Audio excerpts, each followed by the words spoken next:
মাত্র ৫০০ টাকা পারিশ্রমিক দিয়ে শুরু করা জনপ্রিয় অভিনেতা থালাপতি বিজয় এখন তামিলনাড়ুর মুখ্যমন্ত্রী। শিশুশিল্পী হিসেবে সিনেমায় যাত্রা শুরু করা বিজয়ের রাজনৈতিক উত্থানও যেন সিনেমার গল্পকেই মনে করিয়ে দেয়।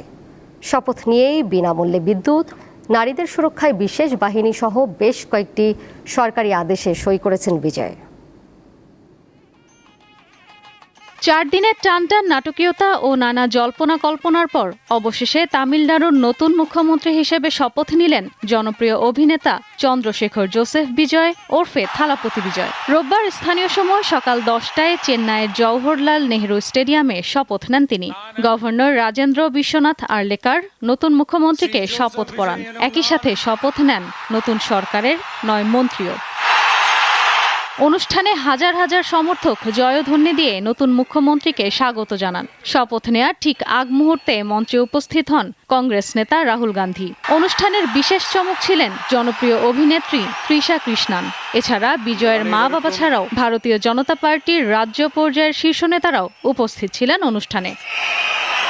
শপথ নিয়েই পুরোদমে দায়িত্ব পালন শুরু করেছেন বিজয়। আবাসিক গ্রাহকদের ২০০ ইউনিট বিনামূল্যের বিদ্যুৎ, মাদকের বিরুদ্ধে বিশেষ অভিযান এবং নারীদের সুরক্ষায় বিশেষ বাহিনী গঠনের সরকারি আদেশে সই করেন তিনি। একজন সহকারী পরিচালকের ছেলে থেকে মুখ্যমন্ত্রী হওয়া নিজের জীবন সংগ্রামের কথা তুলে ধরেন বিজয়। জনগণকে মিথ্যা আশ্বাস না দেওয়ার প্রতিশ্রুতি দেন তিনি। প্রকৃত ধর্মনিরপেক্ষ সামাজিক ন্যায় বিচারের এক নতুন যুগের শুরুর প্রতিশ্রুতিও দেন বিজয়। নির্বাচনে এককভাবে ১০৮টি আসন পেলেও বিধানসভায় ১১৮ আসনের কোটা পূরণ না হওয়ায় গত কয়েকদিন রাজনৈতিক টানাপোড়েন ছিল রাজ্যটিতে।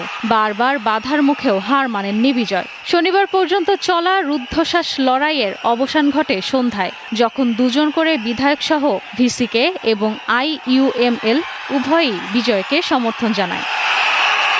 এই সরকার গঠনের মধ্যে দিয়ে তামিলনাড়ুর রাজনীতিতে বড় পরিবর্তন এলো। প্রায় ৬০ বছর পর DMK ও AIADMK'র বাইরে অন্য কোনো দল সরকার গঠন করল।